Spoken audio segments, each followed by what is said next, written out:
I think that all of us have the potential to be great lovers, to be attentive lovers. It's just our conditioning, our upbringing, our backgrounds, the shame, the trauma, all the messages that makes us boring. You're listening to Sex with Emily. I'm Dr. Emily, and I'm here to help you prioritize your pleasure and liberate the conversation around sex. Your sexual needs are key to your sexual satisfaction and overall wellness. And when you've got a need that just can't be met, I'm here for you. On today's show, I give one caller who's never had an orgasm surefire masturbation tips to help her get there. Next, she's 23 and loves her boyfriend, but he wants to move in together and she's not so sure. Psychologist and dear friend Dr. Jen Fried and I coach her on next steps. Another caller asked her partner to be more dominant in bed, and now he thinks they're sexually incompatible. Finally, she needs more sexual experience. Should she snag a friends with benefits? All this and more as we unpack your sexual needs and give you specific sexy tips to achieve them. Intentions with Emily. For each episode, I want to start off by setting an intention for the show, and I encourage you all to do the same.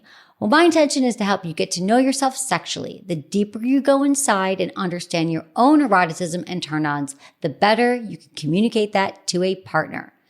Please rate and review Sex with Emily wherever you listen to the show. My new article, Sexual Wellness Trends to Try in 2023, is up at sexwithemily.com and linked in the show notes. Check out my YouTube channel, social media, and TikTok. It's all at Sex with Emily for more sex tips and advice. If you want to ask me questions, leave me your questions or message me at sexwithemily.com/assemily or call my hotline, 559-TALK-SEX or 559-825-5739. Always include your name, your age, where you live, and how you listen to the show. And it's totally cool to change your name or choose to remain anonymous. Before we get into today's episode, I want to tell you about our new partner, Odella Health. As the first virtual health clinic focused on women's sexual health, Odella makes it that much easier and more accessible for vulva owners to get the care they need. They specialize in care for women who are postpartum, perimenopausal, and postmenopausal, and they also offer free consultations and unlimited follow-ups with their medical team under Dr. Ashley Winter, and she's a top sexual health doctor and urologist. They also offer vaginal estrogen prescriptions and ship to you so you don't have to go to the pharmacy. For free virtual treatment and $50 off your first prescription, go to odellahealth.com/sexwithemily. That's ODELAHEALTH.com/sexwithemily. odellahealth.com/sexwithemily or click the link in our show notes. Thanks everyone. Enjoy this episode.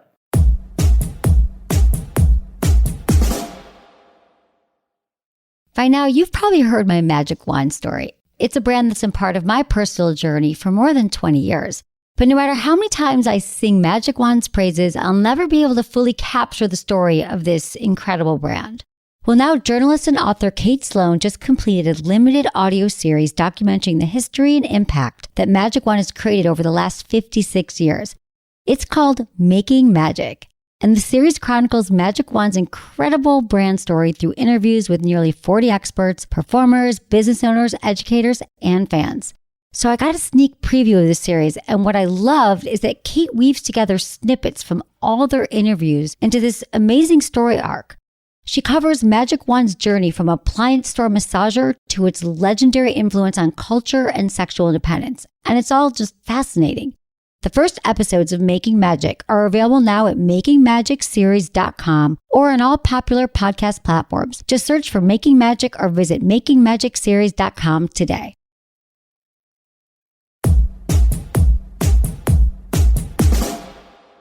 Let's talk to Casey, 22 in Massachusetts. Hi, Casey. Thanks for calling. What's going on? Hi. I'm turning 23 soon, and I actually recently got engaged, which I'm very excited about. But I'm concerned that something's wrong with me, which I know I probably shouldn't say because I've never orgasmed before by myself or with a partner. And I've looked on the internet for advice, and I feel like I've kind of tried everything the internet has to offer. Okay, Casey. First off, nothing wrong with you. Totally normal, typical. A lot of us don't orgasm right away. It takes a little bit of time to get to know our bodies and stuff. So you have come to the right place. So, Casey, it's all good. So you looked on the internet, and what did you find? I found a lot of maybe it's in your mind kind of things, like you're trying too hard, which sounds like me. Yeah, I get it. I've tried to relax, having a few glasses of wine before, That helps. and then the whole idea that you have to get used to your body before you can try to explain to somebody else what you like, which so far everything I've tried I've liked, and I enjoy having sex. It's just I never get to that point. Okay. Is your fiance, what does he think about it? Have you talked to him about, your orgasms and pleasure and stuff like that? Yes, I think he's confused too because I don't know what it takes for me, and so he just feels like I don't want to say it's an uncomfortable subject, but it's one of those things that I'll bring up, and he'll be like, what can I do to fix it? And I'm like, well, I don't know. It might be good for you guys to... It's kind of a source of tension, I guess. Well, I'm so glad you're not married yet, because this would be something great for you guys to tackle before you walk down the aisle. I'm not saying you have to have 1 million orgasms by the time you walk down the aisle. I'm just saying, you gotta... Casey, how did you find the show? I'm just curious. My New Year's resolution was to try to really tackle my sexuality and... Nice. Because I've been trying for years, so... Okay. And so I started listening to you, and that's when I decided to call. And I'm so because glad. you're a very welcoming presence. I mean, I've talked to a few women about it, and then, there's certain women who are comfortable speaking to me, and then other women who are joke around about it, and that obviously does not make me feel great about myself. Yeah. So here's the thing, Casey. It takes a little bit of time. And I hadn't had an orgasm at 23 either. And I thought something was wrong with me because my friends were kind of the same way. They're like, you have never had an orgasm? Haven't you masturbated? And I didn't even masturbate. I didn't even know to masturbate. So it does really help to do it on your own, but it takes a little bit of time. So do you get turned on? Do you ever think things in your mind and then you can feel it in your pelvic floor, your vagina? You start to get tingly. Do you ever get those sensations? A turn on feeling? Okay. It's really just a matter of giving yourself time to go in your room, use some lube. Do you have lube? Oh, yes. Okay. So lube is a really important part of orgasm for many women of all ages. So using some lube, going slow and sort of using a light touch. It's not about internal. You don't really want to go in and start, using your finger internally. It's really about touching and the clitoris and using a light tapping or moving your finger in circles or, stroking up and down your labia. I mean, all those areas are sensitive. The tricky part is keeping your mind engaged so you're not is that it? Is that it? Is that it? Because that's what happens, and then it's not sexy. Also, if your partner's asking you, how can I help? What can I do? He could do this with you. I mean, he could just start to slowly sit there and touch you and stroke you and look at you and just sort of just use his fingers, make sure he's got clean hands, and he just starts to, it's a really light touch. Because what we learn in media is I got to take a finger and go inside and start stick it inside. But it's, for most vulva owners, we need a really light, sensitive touch to just sort of stroking around with fingers on the pads of the fingers, 1 or 2 fingers. He could even help you. It's about going slow. It's a slow touch and knowing that you have enough time. And it might take 20, 40 minutes. That's how long it takes women to have an orgasm. So it's really about patience and a build-up. And you might not feel anything the first 5-10 minutes. It's not a quick thing. And then also your pelvic floor. So the pee-stopping muscles? When it's those muscles, so those are your kegels, right? Your what people say, do your kegels. If you tense and relax those muscles sometimes when you're touching yourself, you're sort of pumping the muscles that are responsible for orgasm. So you can kind of play with those. That can also help increase arousal by tensing and relaxing those muscles. And all of your senses. So if you can light your favorite candle, lubricant that feels good on your hands, listening to erotica, listening to your partner talk to you in a way, engaging everything and giving yourself permission to just explore and not just get there. You will get there. And also a toy's great. Using a vibrator. We have so many nerve endings, so every woman's different about what makes her have an orgasm. Tapping can feel good, slow tapping on your... have you ever taken a mirror, Casey, and looked at yourself? Looked between your legs? Yes. Okay, cool. Yeah. So have you ever touched yourself with the mirror and looked and thought, oh, because I noticed when I did that I would start to stroke my clitoris and then it would start to swell. Like it sort of becomes more like engorged blood, like it swells. It's exciting. And then you're like, oh, that's where I'm turned on. And then I would start to touch myself and move my fingers in circles and tapping. And so that's what it is. Have you done all of those things, Casey? Because I think it just patience and time and getting out of your head. Like, is this it? Is this it? Because you can't do that. I'm telling you from someone who did That's that for probably years. what it is. Yeah. And That's breathing is what important too. I'm definitely way too in my head. Yeah, it's not clinical like that. It's not like you get it and then you're there and no one explains that to you. And I've got tons of podcasts that might help you. You and your partner could listen together. I know that so many couples email me and say, we listen together, or you could both listen separately and then discuss it, kind of like a book club, but it's a podcast club, because then you're going to start to hear these familiar messages about it takes a while to orgasm, breathing, using lube, your partner being patient. And if you are looking for a vibrator, because let's be honest, shouldn't we all be looking for vibrators all the time? They're so fun. I'm going to tell you about the Magic Wand. You know that I love the Magic Wand, and it is great for people of all levels. You know you're going to want one eventually. You might as well get one, because the Magic Wand is so great for, first off, external stimulation, external clitoral stimulation, and it's also a great massager. You can use it all over your body, but I just like it for exploring and getting to know all your erogenous zones. Huge fan. I love the Magic Wand Mini. That's their new one. If you haven't seen it yet and you want more on the Magic Wand, if I've piqued your interest here, we do have an article on our site called 7 New Ways to Use the Magic Wand. You'll be able to find it at sexwithemily.com/magic wand. And of course, everything I talk about on the show, you can always find in the show notes. So Casey, the Magic Wand might be the perfect tool to help you find your orgasm. So thank you for calling in. Best of luck. Let me know how it goes.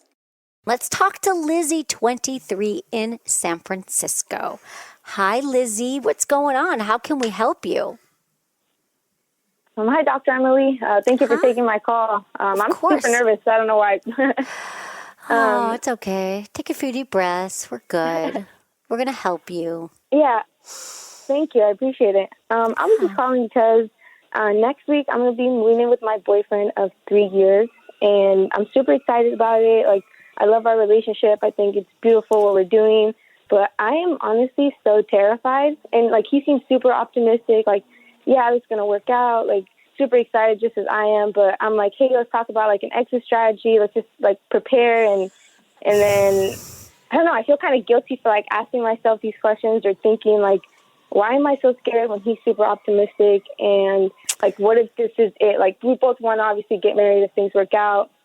But I'm like 23 and I don't want to start falling into these, not gender roles, but you get engaged and then when's the wedding? After the wedding, when's the kids going to happen? And I'm just scared to fall in like that routine or like just puzzle or whatever. Lizzie, first off, I want to say that it's so insightful of you at 23, and it's not at all. I understand that feeling bad because he's not feeling that way, but I think it's 100%. It makes sense that you'd be feeling you've never probably lived with anybody. You know, it's a big move, and you're right, and you're seeing down the line, and you're like, I'm 23, but then they're going to be asking about kids and all that. So you are absolutely right to be thinking about these questions before you move in. You're right where you need to be.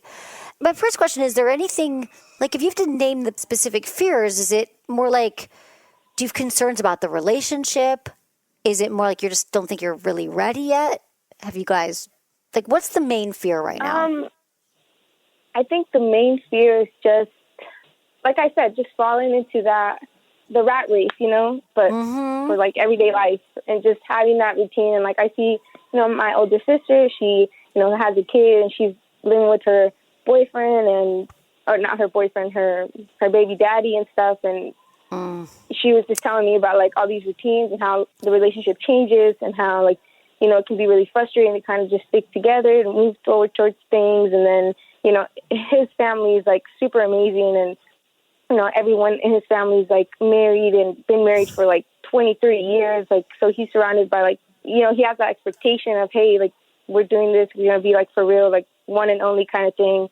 And I don't know, I just feel like I'm not worried about the relationship. I'm just more worried about what's going to happen. Like, what if this does work? Like, how is it going to play out? Well, I'm wondering, that makes sense, Lizzie. How's your communication right now with him? What do you guys talk about, everything? Do you feel like vulnerable? Yeah. He's honestly like amazing. Like we've been together for 3 years, and that's my favorite part about our relationship is we can just talk about anything so openly, and he gives me that safe space. I give him the space, and I mean, it's taken time to like build up to where we are now, but I've expressed to him how I feel, and you know, he's 2 years older than me. He's 25, and he's just surrounded by a bunch of, like, all his guy friends. Everyone around him is in a relationship, getting married, moving in, like, doing all these steps, and so are we. And after Christmas, he was kind of just telling me, like, how he feels and how he's, like, super excited about this and how this is not just a test run, like, this is kind of the real deal. And, like, obviously made me so happy to hear that because I feel the same way. But I just, like, is this going to happen soon? Like, if we're moving in and a year after we're going to get engaged. Yeah, that's a lot at 23, Lizzie. You're not wrong. That would make me anxious too. I mean, it's young. It is. You still have a lot of life to live, even how wonderful he is. I personally think it's soon to get married before you're 30. That's how I feel about things. Definitely. And I think you have so much like living to do and understanding who you are. You sound like this is your first serious boyfriend. I can imagine it is if you're 23 and you've been together for 3 years.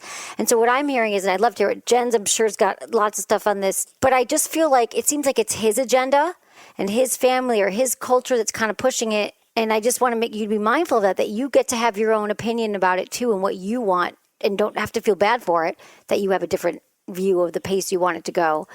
Because maybe you're being a little rushed right now and that makes me anxious. What do you think, Jen?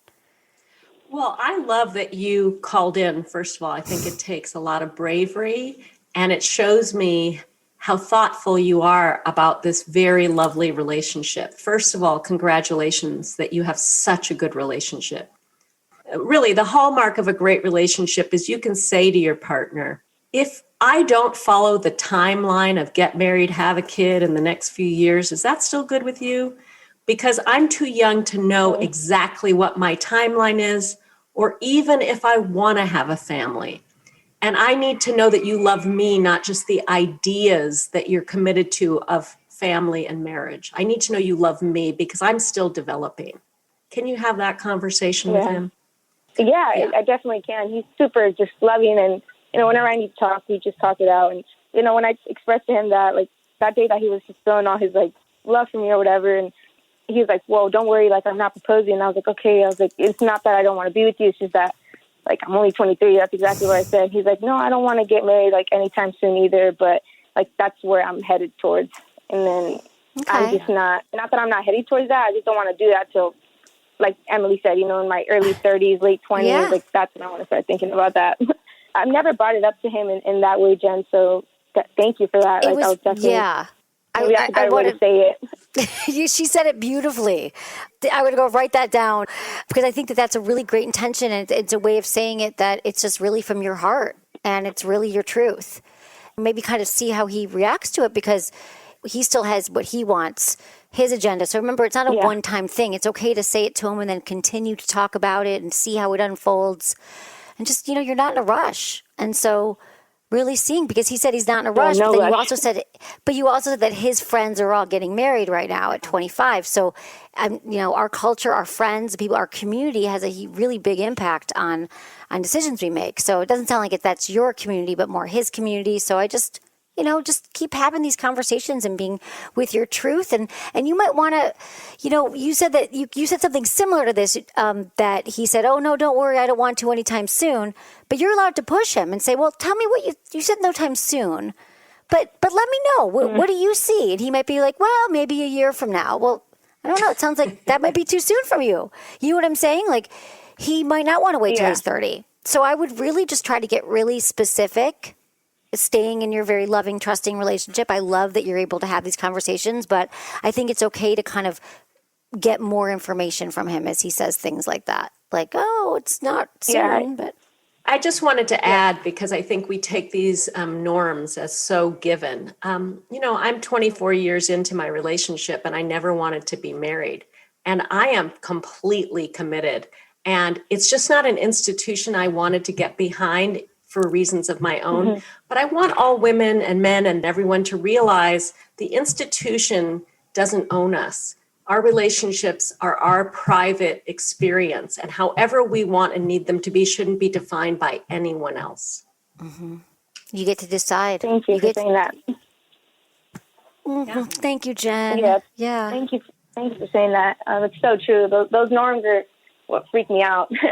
But I'm with you. I'm with you. Jen, yeah, I mean, Lizzie, same. They super always excited freaked to me move in out. with him. They've always freaked me out too, and I'm 20 plus years older than you. But when I was your age and 26 in San Francisco, I had a boyfriend who said, I just bought a house and I'd been dating him for a year. And he said, and I want to know if you want to move in with me. I'll never forget this. I was home in Michigan visiting my family, and he's like, I bought this house and I picture our future together. And I had a full on, I didn't know it was a panic attack. I was like, oh my God, I should want it. He's a great guy. But I was like, I am just not ready for this yet. It was just very intense. And back then, it was sort of, people were sort of more so getting married a little younger, but still about 30, late 20s. And that norm just never made sense for me. So I've had to define what kind of relationships I want. And I think that right now, especially at your age, it's such a good time that I think you're going to find that more people are like-minded and open and accepted to make their own rules right now. Because what else is there than to decide what works for you?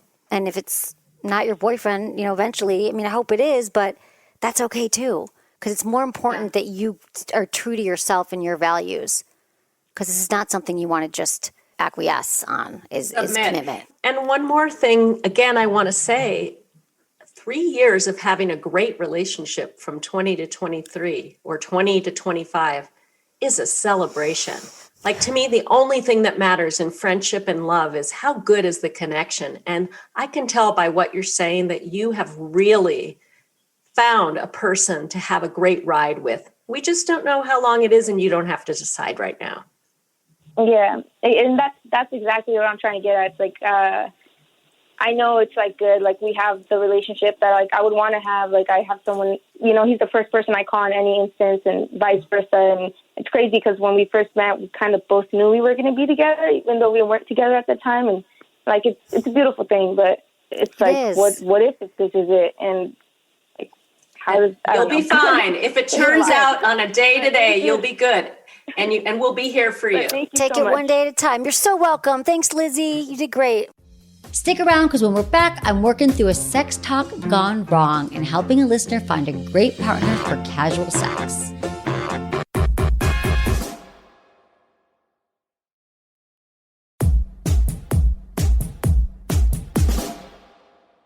Megan, 27 in Michigan, writes, I decided to be open and honest with my boyfriend of 4 years today about wanting him to be more dominant, assertive, dirty when we have sex. We've barely had any sex the last year due to many factors, but a lot of it is how my needs are not being met. He's great, but he's boring. This ended in him not being mad, but wanting to break up due to us not being sexually compatible. Neither of us want that outcome. What can be done to have my needs met without making him uncomfortable? All right, Megan, that's tricky. Okay, so 4 years today. Okay, so first, Megan, let me try to compliment sandwiches here, because Megan, I love that you had a sex talk with him. That's so good that you talked to him about your needs. The only challenge is it was after sex and your 4-year anniversary. You got to have the sex conversation when you're both hanging out. It's not after sex. It's not in the bedroom. It's sort of outside the bedroom. And it's about, hey, let's just talk about our sex life. It's okay to have a drink. Maybe you're having a dinner and just say, I realize we've been having a lot of sex lately. And I realized that after 4 years together, I have some needs. I have some cool things I'd like to try in the bedroom. Would you be open to spanking me, talking dirty?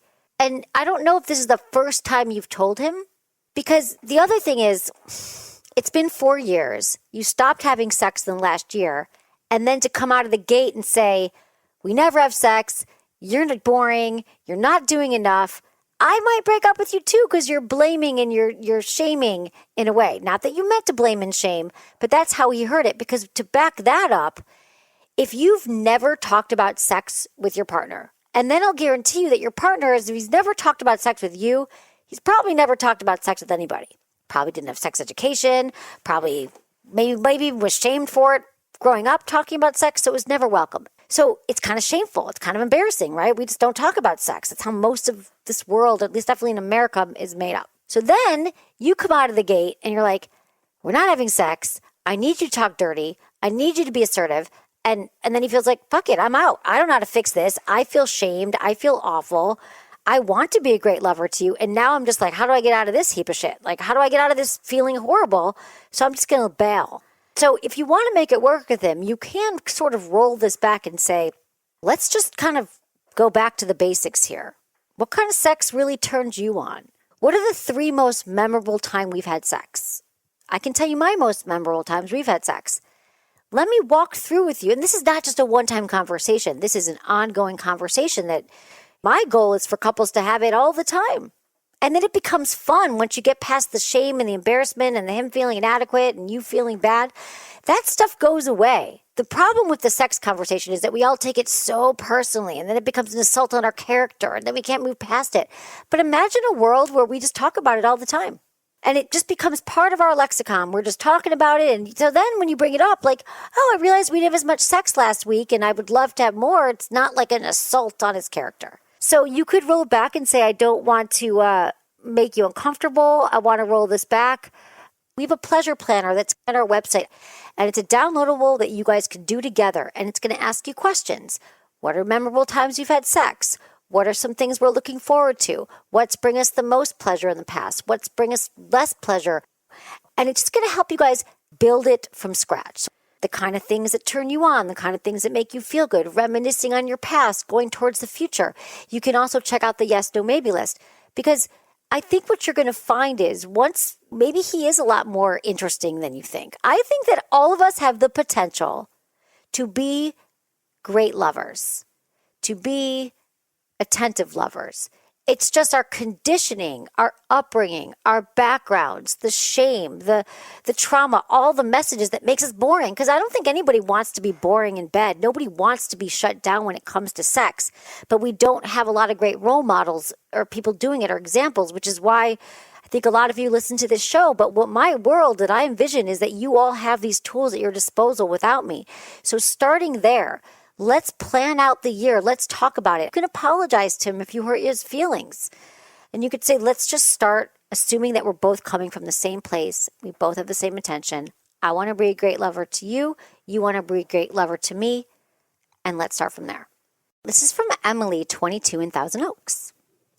I feel like all my friends are very experienced with sex and only feel open to talk about it sometimes. I still feel very inexperienced. I haven't been with many people. I don't even know if I've ever experienced pleasurable sex because I don't think I've ever had good sex.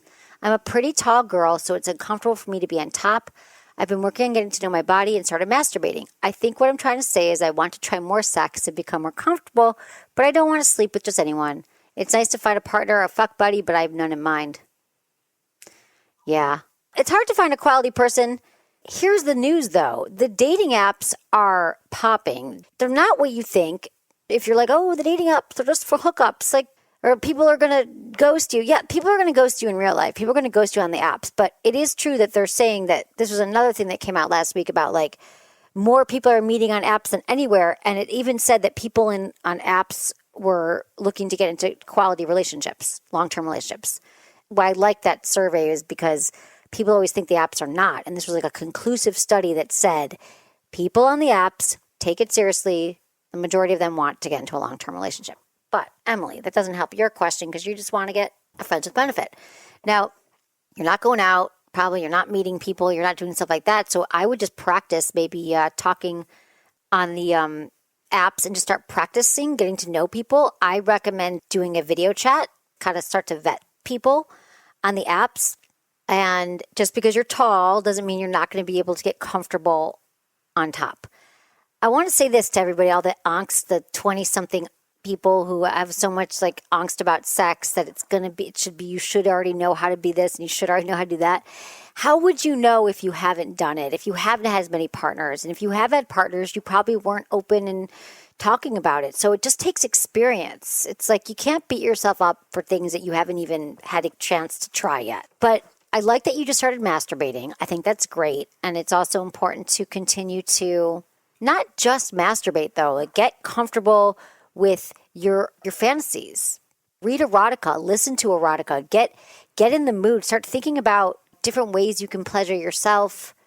Because the more that we love on ourselves and have more orgasms and start to understand our bodies in all ways, you'll be so much more equipped to be in a healthy sexual relationship because you'll be able to express your need. You'll know what feels good to you. You'll know who you are more. I just think that you got to maybe just ride this one out a little bit, Emily. You say, I feel like all my friends are very experienced with sex. I doubt it. If all your friends are 22 years old, they're not experienced with sex. They might have had a lot of sex. They might have had sex with 100 people.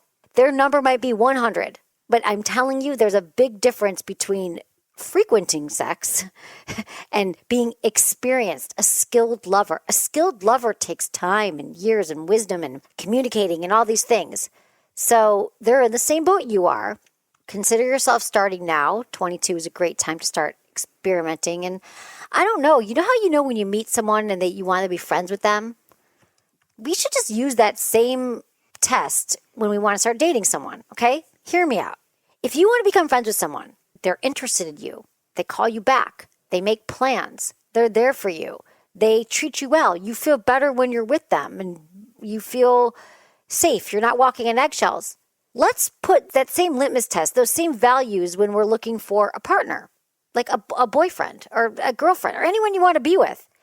But I don't know how this culture got caught up in like, oh, well, they were ghosting me or they were not that great at the beginning and they were hot and cold and they were in and out. It's like, then dump. Those people are not, they're going to be like that all the time. Someone who was there and then they pulled out or they ghosted you or they were dissing you or they weren't available, they're never going to be available. Go with people who make you feel good from the jump. So that's how you're going to find someone and then see if you can build something from that. I think a lot more of us are sapiosexuals, meaning our brains, we want to have engaging conversation with someone. We want to feel emotionally safe, intellectually stimulated, and then we're going to be turned on. I think for a lot of us, we can actually spend some time getting to know someone and sort of start to build the attraction, the arousal, the excitement of getting to meet them in person. It won't be this awkward groping in the dark hug up thing where you barely know someone. Because those were not satisfying. I'll bet you all of your sexually experienced friends, Emily in Thousand Oaks, that's the kind of experience they're having. I'll bet they were blackout drunk in college, running around, and they've had sex with a lot of dudes. They've given a lot of blowjobs. That might be experienced, but that doesn't mean they're having quality sex. So the fact that, Emily, that you're even asking this question right now about how can I find someone quality, how can I, get better with being on top, and all the things are all great questions. And the fact that you're even questioning it, not assuming that you know everything, you're exactly where you need to be. Check out our website. We've got blogs. We've got podcasts. We talk about this stuff all the time. Your confidence it comes from experience. It comes from experience with your own body and with other people.